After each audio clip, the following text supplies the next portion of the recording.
So, well, I was thinking this morning that this has been in the works for about a year. I thought, kind of had an idea for this when we were in Costa Rica last March. So, and then that delay in January sort of, there's so much has happened since then that sort of altered the kind of the content of some of this. But some big thoughts that came to me this morning. I mean, this is really, I think, at the heart of this is it reduces this false dichotomy between capitalism and socialism and communism. And I think that when we go into this space of love, we go to a whole different arena. And also, and I think about this in terms of the, I guess most of us would think a wonderful presentation by Biden the other night, but it's pitting one head against another head, and what's really important is collective intelligence and how that is going to move us forward in some kind of an inclusive way. So just like on Thursday, I ran across a program, I guess I sent Neil the link to this.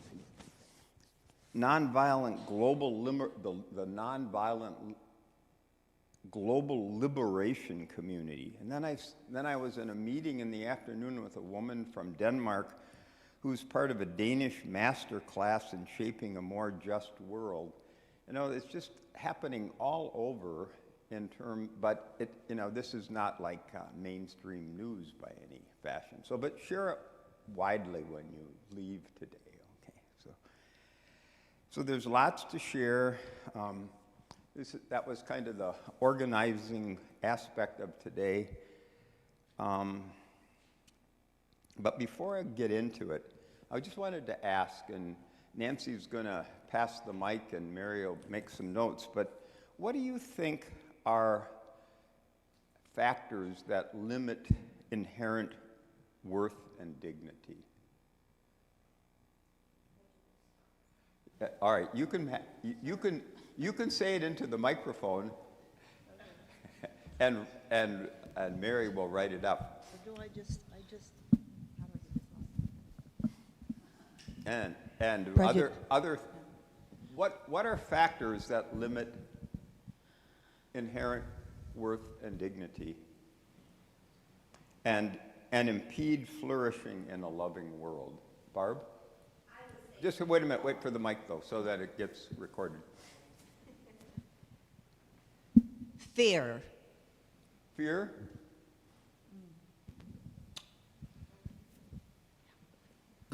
Lack of knowledge about other people.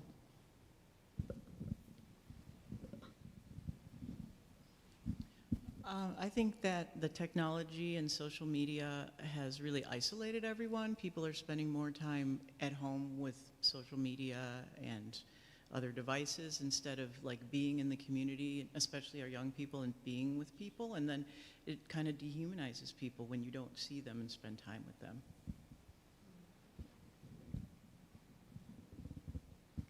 Way over to Rourke. Get your exercise, Nancy. Is bias that we may be aware of or not aware of? The spies? Bias. Bias.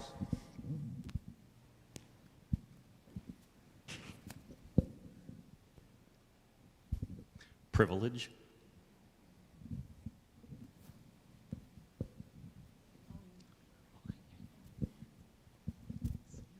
Locally limited resources. Okay, a couple more and then we better... Powerful people, just power. Hang on just a second. Let Mary get this one down. Tribalism. Oppression. Okay, good. Oh, I see. I don't need that mic. I've got a mic. So this was kind of a bold title, Keys to Flourishing and Love. Oop.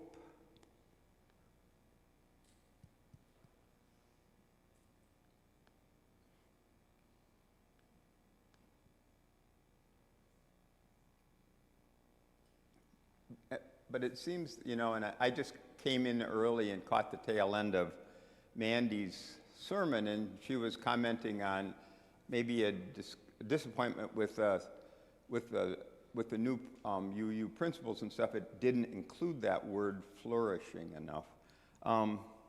So I've been excited about the mission here at the church, that we gather as an inclusive community to grow in character and mind and spirit to transform the world toward fairness, love, and compassion. That's a big mission statement. You know, and I sang in the pop-up choir here a few weeks ago, and the song has a line in it. It goes like this. I'm not going to sing it, though.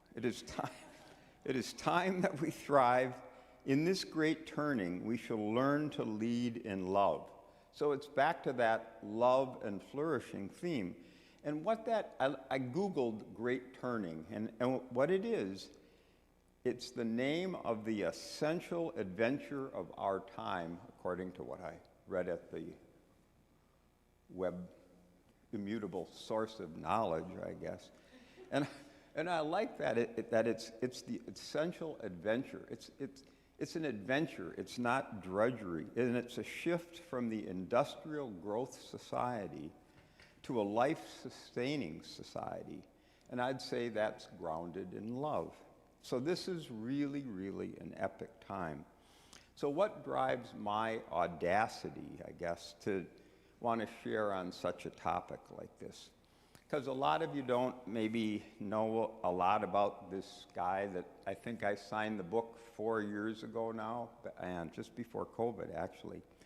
But I spent 45 years working in the Winona, Minnesota area, beautiful area in southeastern corner of the state, right on the Mississippi River.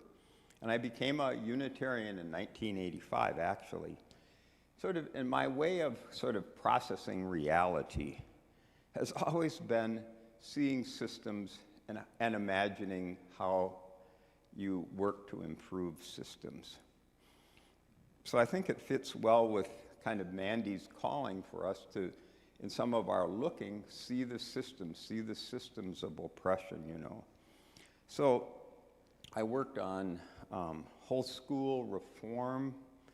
I helped redesign a teacher education program at the College of St. Teresa's, which maybe some of you old-timers might have remembered. That was a lot of Chicago area young women went to St. Teresa's. It closed in 1988, actually.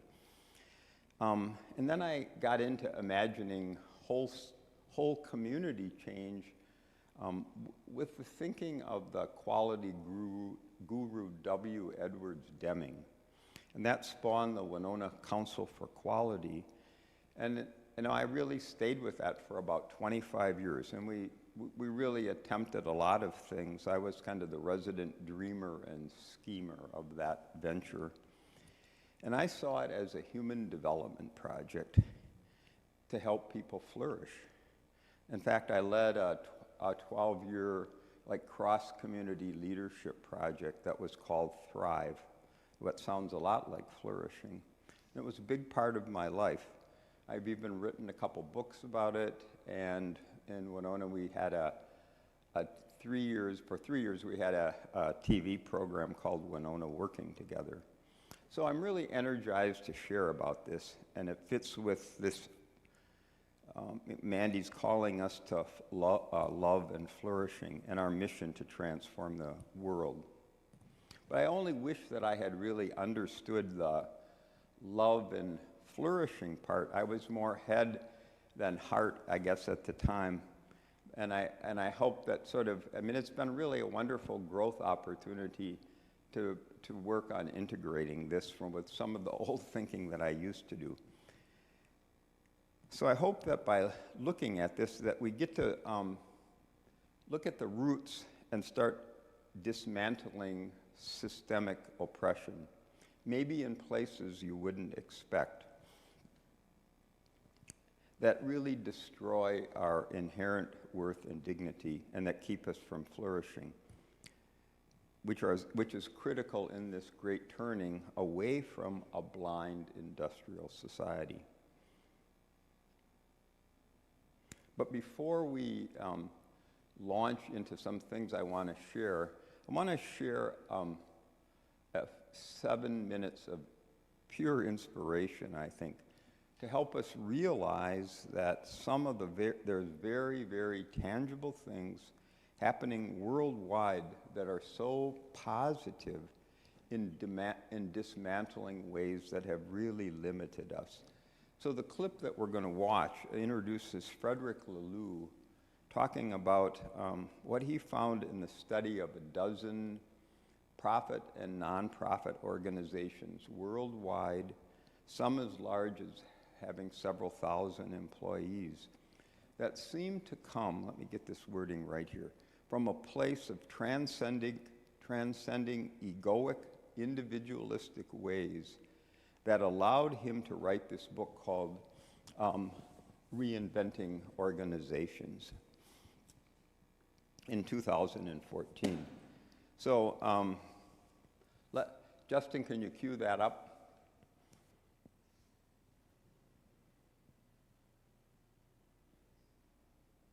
Of organizations.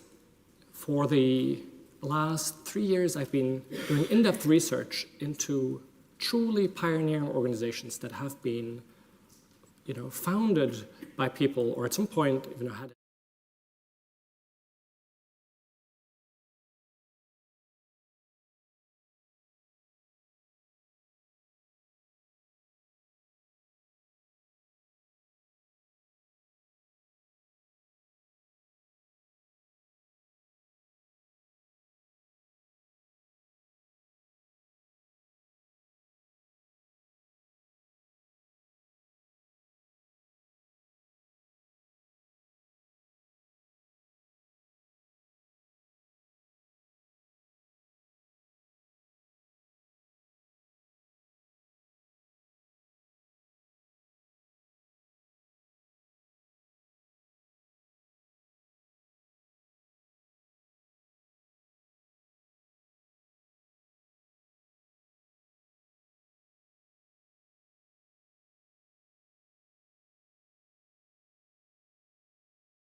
in part of the resources, in each of those three areas of coming to wholeness and evolutionary purpose and self-management, he contrasts how organizations in the old paradigm do things and how they're thinking about, and that starts to begin to show all the structural change that happens that can support these organizations.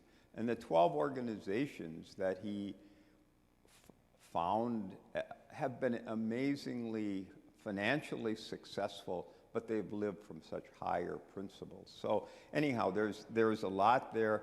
And since the book came out so it's really 10 years ago in 2014, there's an organization that I'm involved a lot with called Enlivening Edge.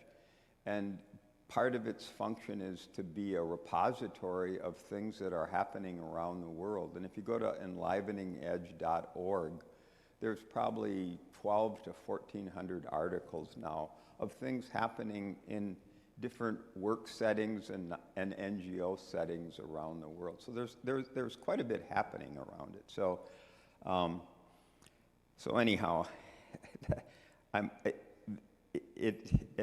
I also want to have this caveat that reinventing organizations, this isn't a way of thinking about what would we reinvent in the organization of the church.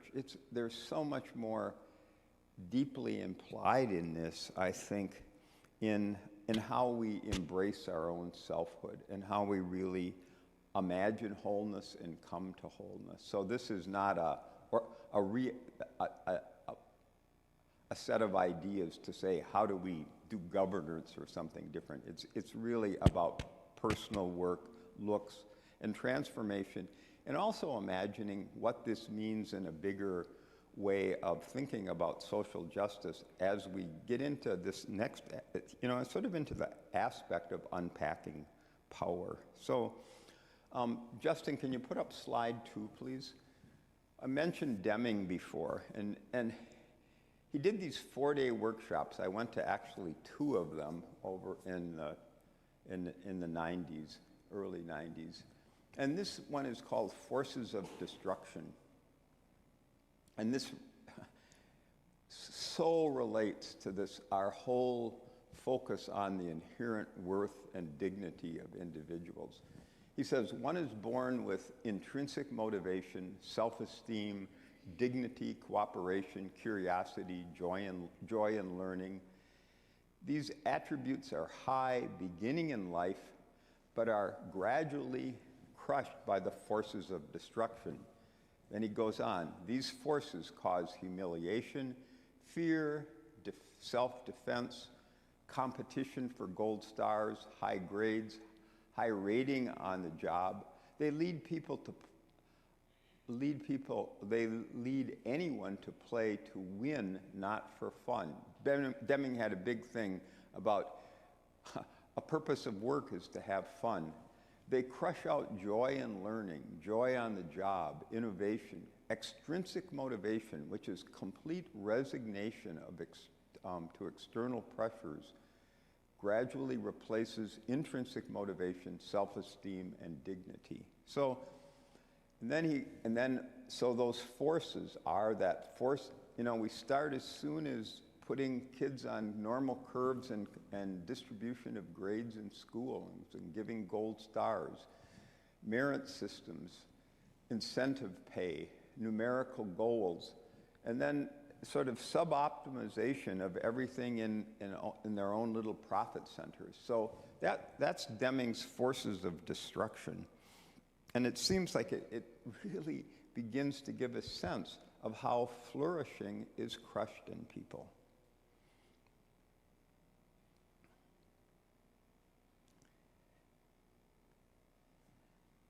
And, Mary,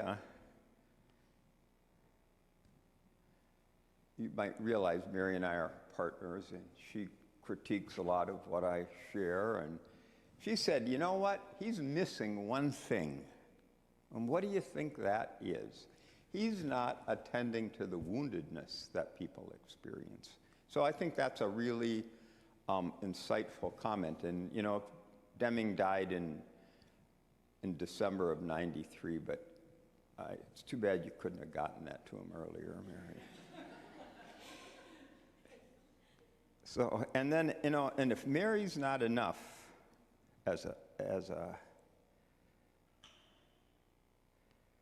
there's another, I had another beautiful quote in here. Where did that go?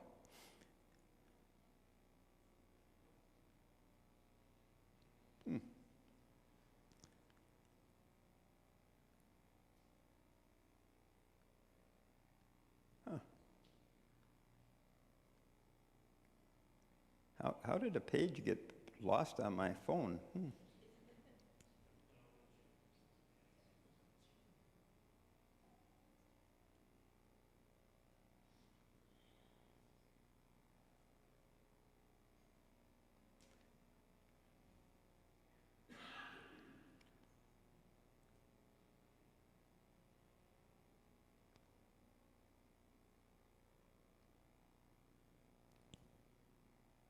Excuse me, just 1 second here.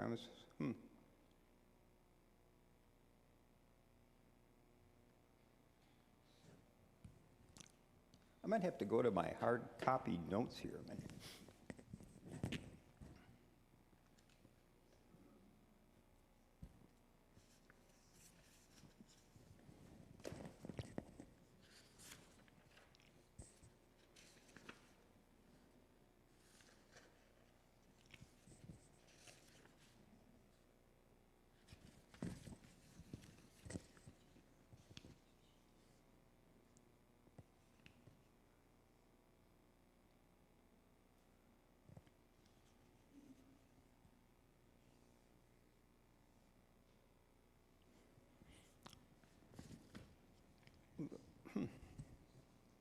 So, what I wanted to get to is, in addition to Mary's comments here, Bell Hooks, who you heard Mandy mention a few times here, the feminist thinker, had a wonderful quote that very much echoes, I think, what Mary was saying on wounding. Many of us carry wounds of the heart that emerged in childhood conditioning that are creating disconnections from a loving openness that is our nature. And then she cites John Wellwood, who links individual failure to learn how to love in childhood to larger social ills. However, even those of us who are fortunate enough to love and be loved in childhood grow to maturity in a culture that is of domination, that devalues love. So that, essentially, Wellwood is saying social ills come from a failure to be loved. And he actually has a quote that says, "There are no bad people, there are only badly loved people." So I think this is tying these kinds of structures in ways that are forcing us into sort of losing our spirits and energies, really have huge implications in this just or unjust world that we live in. So we'll come back to this link between domination and failure to love. But I think the implications are that, so we've switched from intrinsic to extrinsic motivation. And it probably explains, I think, lots of surveys, and I know Lalou alluded to that in the start of his talk, that there's such vast alienation from work. Some surveys say that like 85% of people are alienated from their jobs. Well, it's understandable when we think about these forces that are destroying our energy and passion for work.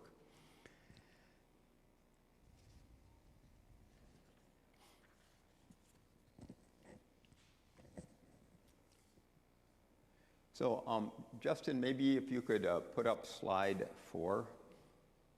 Maybe another way to look at this, Ken Wilber is a person that's had a lot of influence on my thinking, and he says we need to consider what's happening for the individual. We oftentimes just see what's happening on the exterior.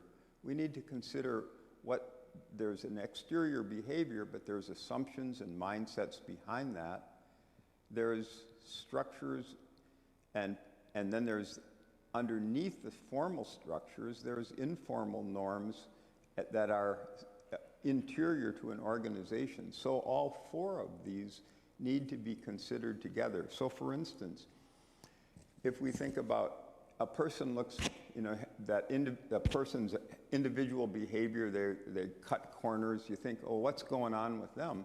But they're only actually a part of a structure that has, and we saw this in Deming's diagram, if you have top-down targets and individual incentives, that causes the way the person acts and the culture of the organization, and you come to this belief and mindset that people are just basically motivated by money and recognition. So it's really important to see how all of those four intersect together as we think about changing systems and structures in organizations.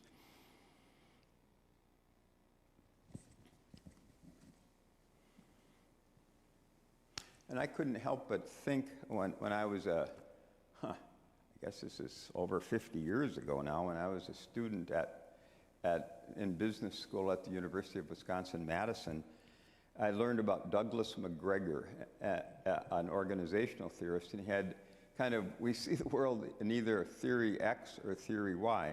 Theory X is that it has these stories and assumptions about it. The average person dislikes work and will avoid it.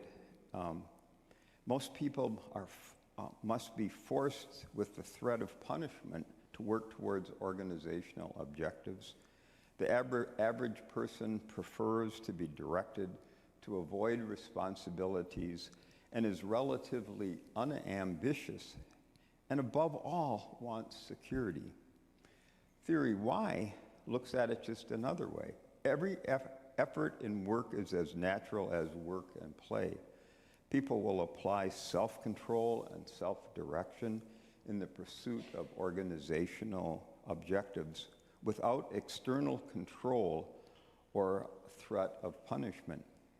And people usually accept and often seek responsibility and the capacity to use a high degree of imagination, ingenuity, and creativity in solving organizational problems is widely, not narrowly distributed across the population. So this has always confounded me because it seems I've experienced more that the world sort of runs on theory X, and we think that's just the way it is. That's human nature. That's reality. And it's because I forgot a line here. Shakespeare had a line, there's nothing good or bad, but thinking makes it so. If we think X, it's X. If we think Y, it's Y. So if we really believe in theory Y, and it seems that so aligns with our Unitarian principle of the inherent worth and dignity, what needs to change in organizational processes and policies and that's what reinventing organizations, and you've got some kind of a sense of that. Like another slide in the handout that you can get at the web that Steve put up is the list of the 12 companies or the 12 organizations and what they've done to change, so they're promoting this basically theory Y in people. So in summary so far, we've looked at intrinsic motivation and how it's been wiped out, and that our policies have a lot to do with it. And we see that structures and cultural norms have a huge limiting way on our flourishing. And theory Y aligns with the inherent worth and dignity of an individual, and to have this new reality, which is what I think our quest for a transformed world is, we have to change assumptions, norms, practices, and policies. So, I don't know, let's just take a couple of minutes, and from your, how does this sound to you? How how have you experienced theory X or theory Y or intrinsic or extrinsic motivation? Nancy, you want to? Chris? Wait, hang on a sec. This made me think about. Mary, if you want to. This made me think about things that my dad told me about work, Oh, never mind. and how he said if it was fun, they wouldn't call it work, and that has shaped my attitudes a lot.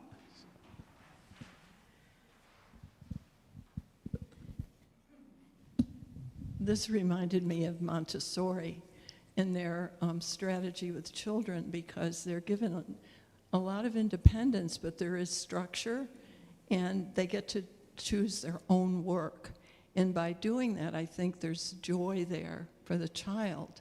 There's also creativity, and when they return to home, they carry over a lot of those same skills. So I see why in Montessori, or Montessori in why. Yeah, great.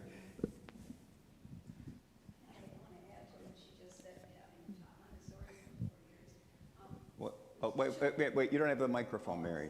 Let Don. I see a difference between fear and hope in these two views. I also think it's kind of an either-or concept rather than a pluralistic concept. Okay, Mary, and then we'll.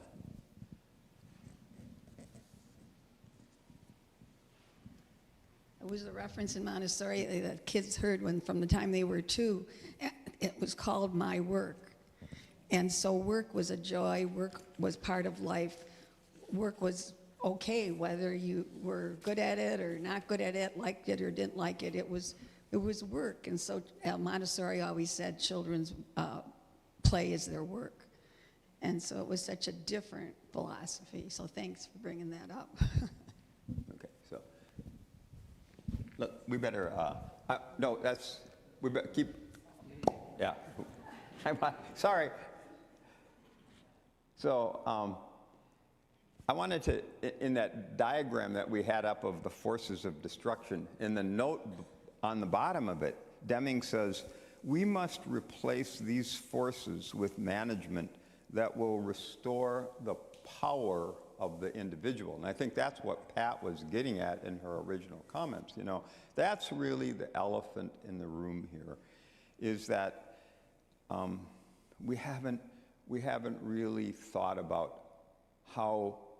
what power is and how it's used against it, you know. So, you know, and I've been involved in change projects for years, and I've sought more egalitarian and just workplaces, but I didn't name power over or the domination as a central challenge. You know, and I mentioned, or I guess I didn't really mention this, I mentioned that Mary mentioned wounding. I didn't say anything earlier about some of the wounding that I have only become aware of since spending time with Mary, who brings it out, you know.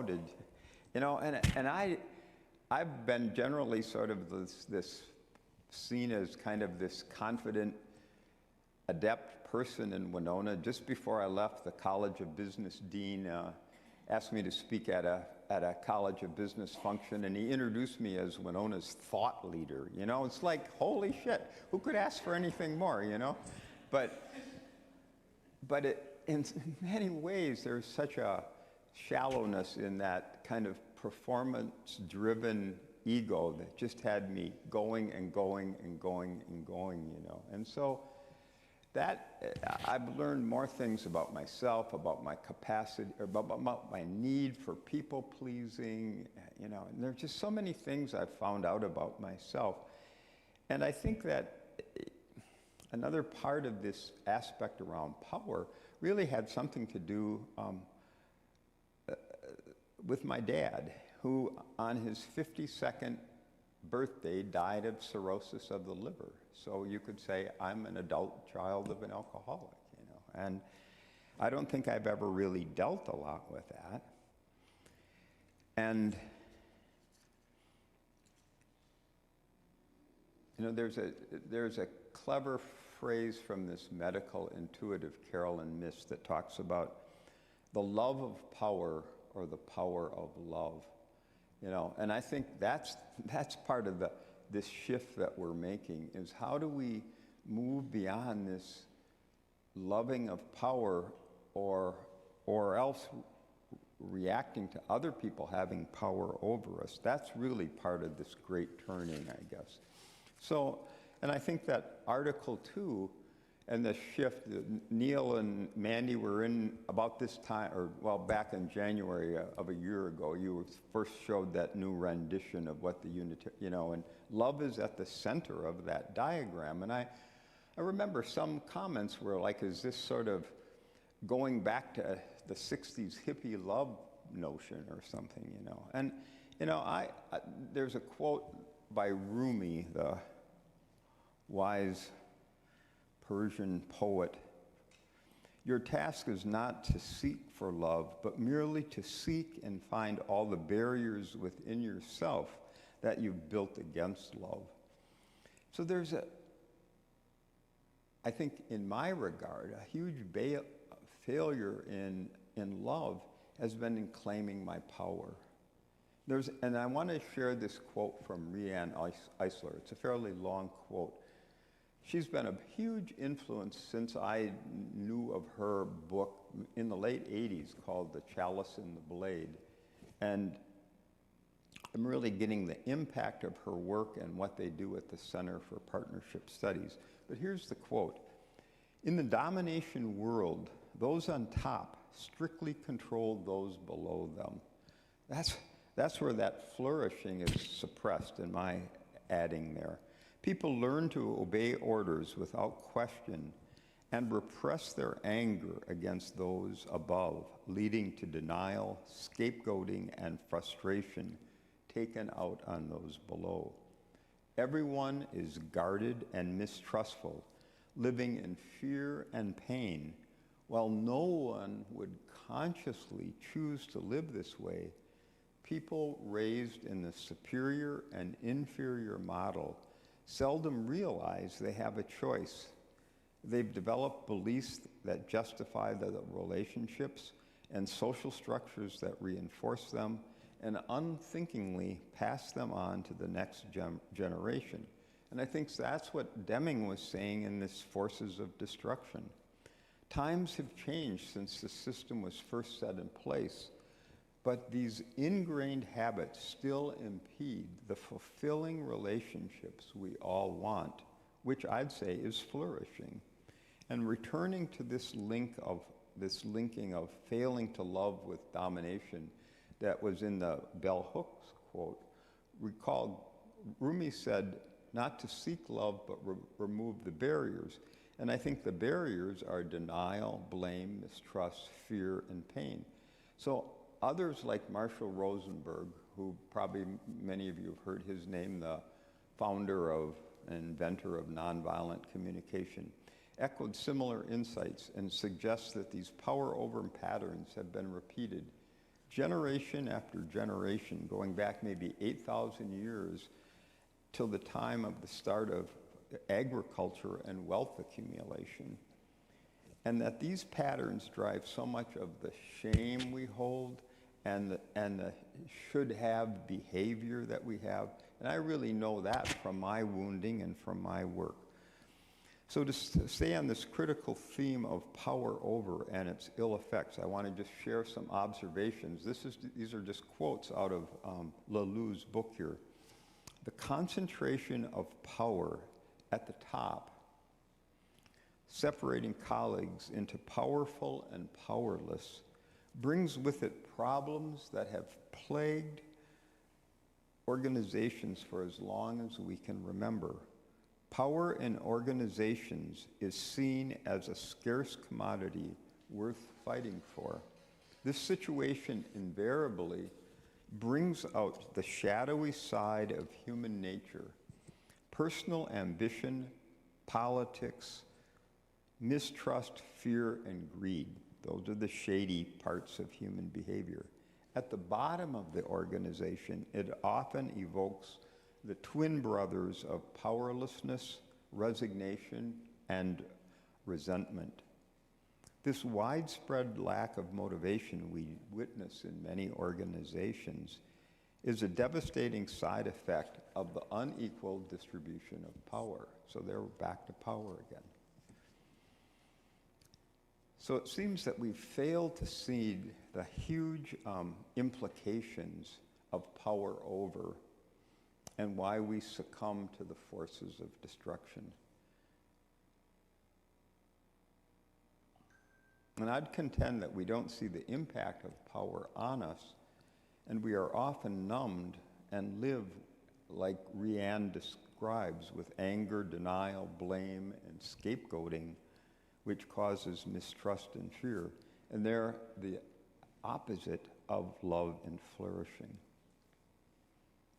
And I also think, somebody, or one of the comments I think you made, like all the polarization that we have in society, you can see that it's so grounded in that because we haven't worked out some of this deeper, from Lalou's standpoint, coming to wholeness in ourselves.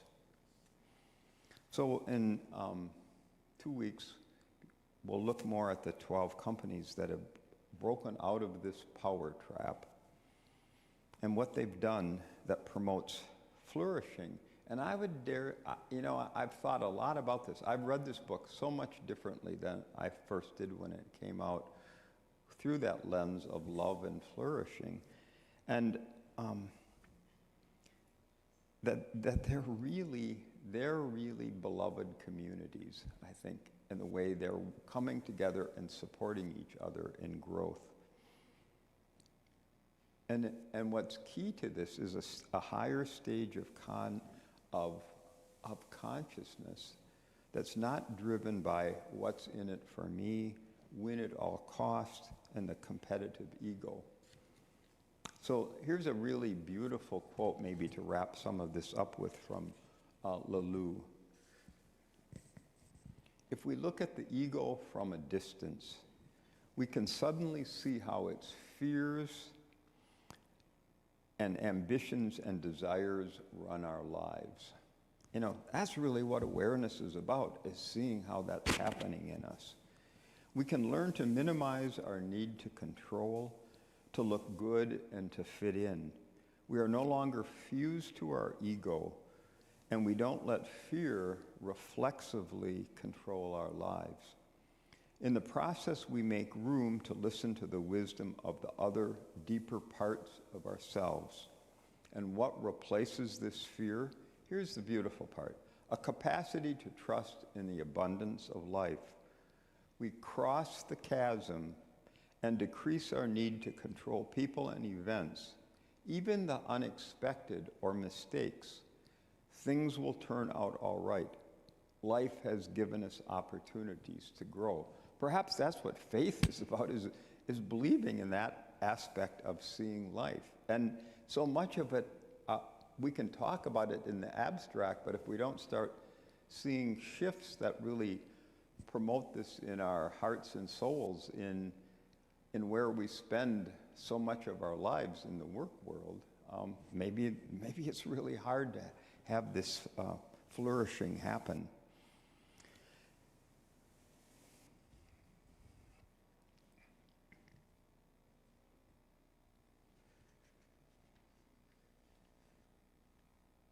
So remember that if you want to delve into this anymore, this session actually should be up on YouTube, and the slides that have been shown today are at the resource page that Steve's prepared.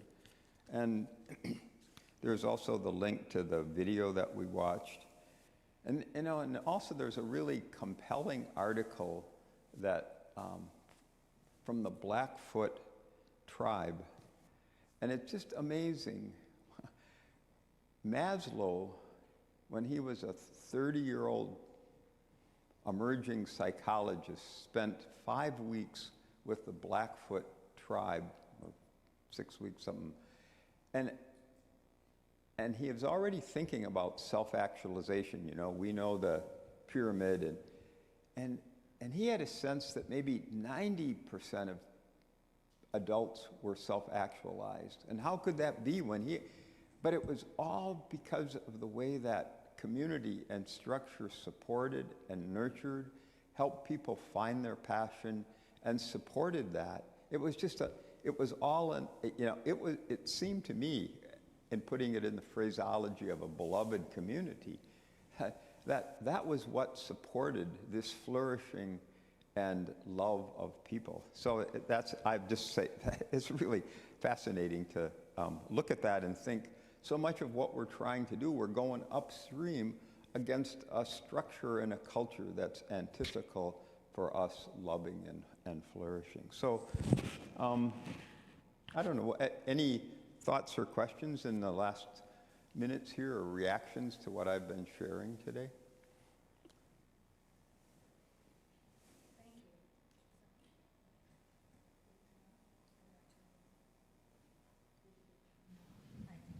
Hello. Okay. So something went through my mind was that creativity also is squashed if you're at the bottom of this hierarchy. A lack of dignity. Also, maybe there are people that feel oppressed, which is probably all of us living in this society. That goes away. The creativity and just the lack of feeling of self-confidence and dignity.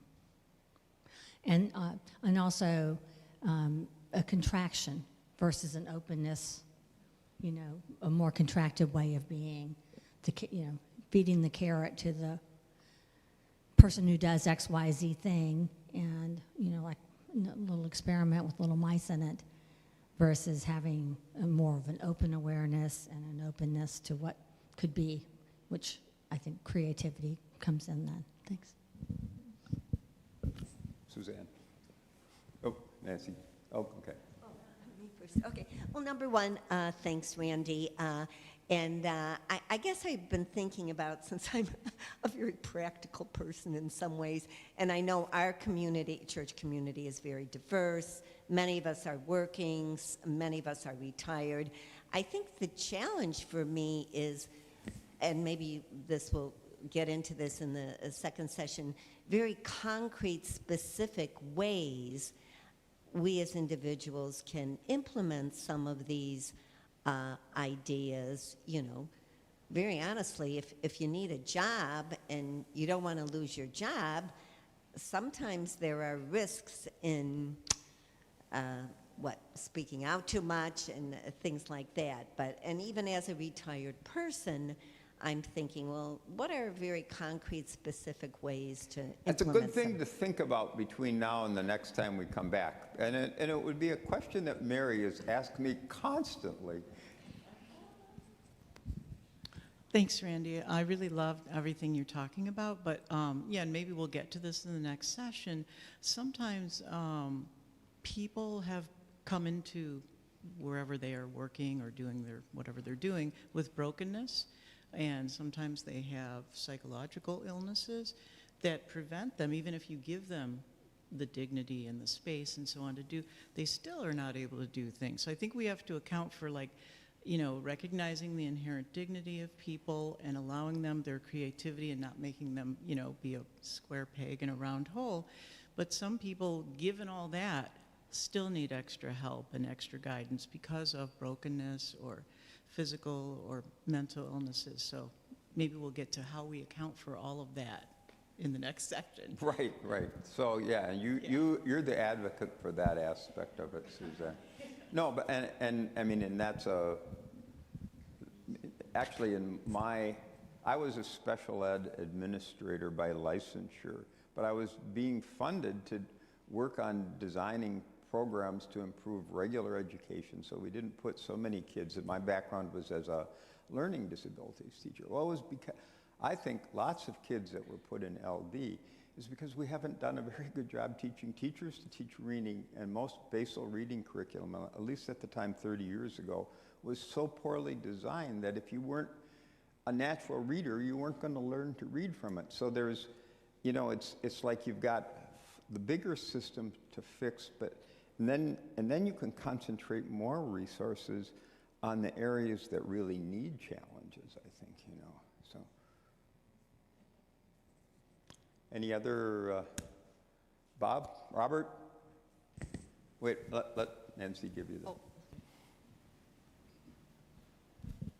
I apologize for coming in late. The Unitarian men's retreat was over at a nearby retreat center and just got in. But what I heard got me thinking about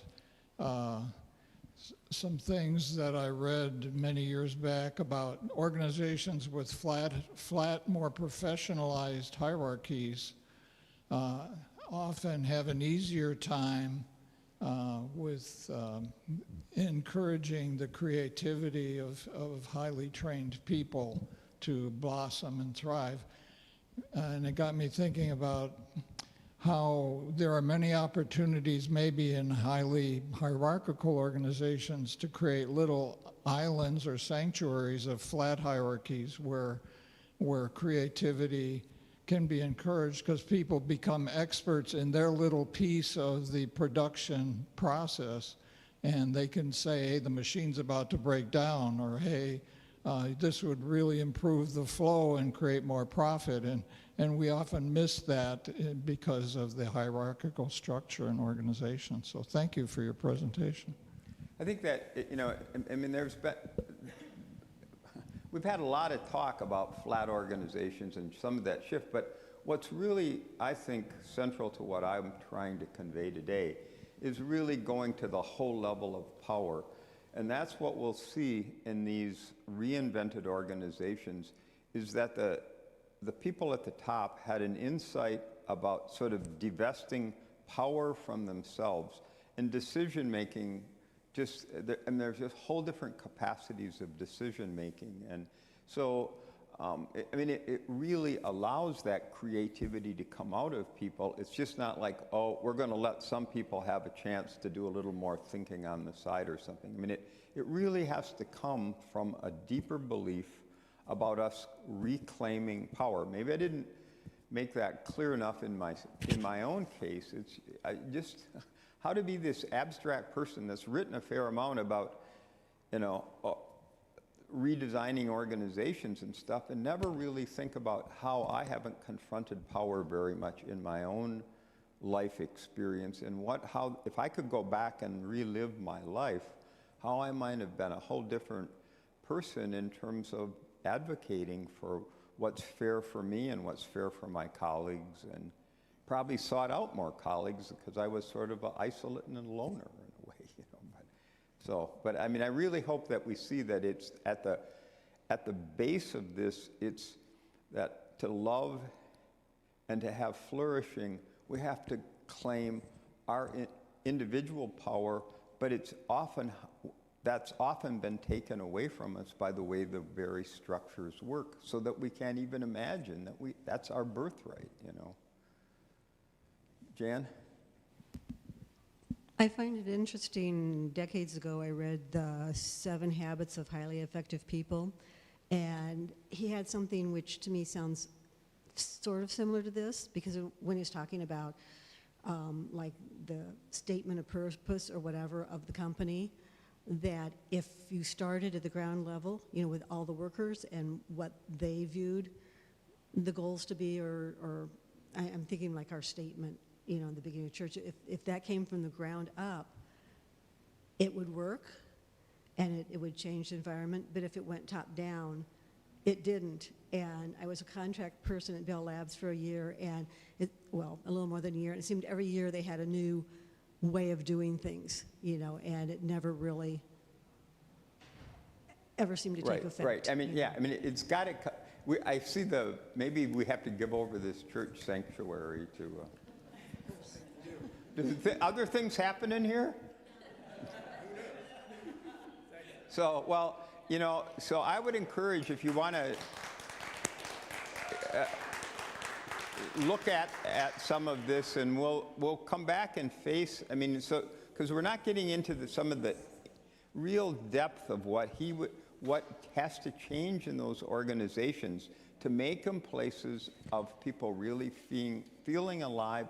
And it's hard to imagine even that you can come to Suzanne's question or comment in a way. I think there's a lot of healing that could happen with people when you're in a supporting community, maybe not to more severe, mental illness challenges, but I know for me, if I would have been confronted and I would have had to be more forthright in conflict resolution and had a deeper sense of my awareness, I would have been maybe a different person today. The minister, yeah, I better go. I guess we're. Sorry, we have to. Oh, you're doing something.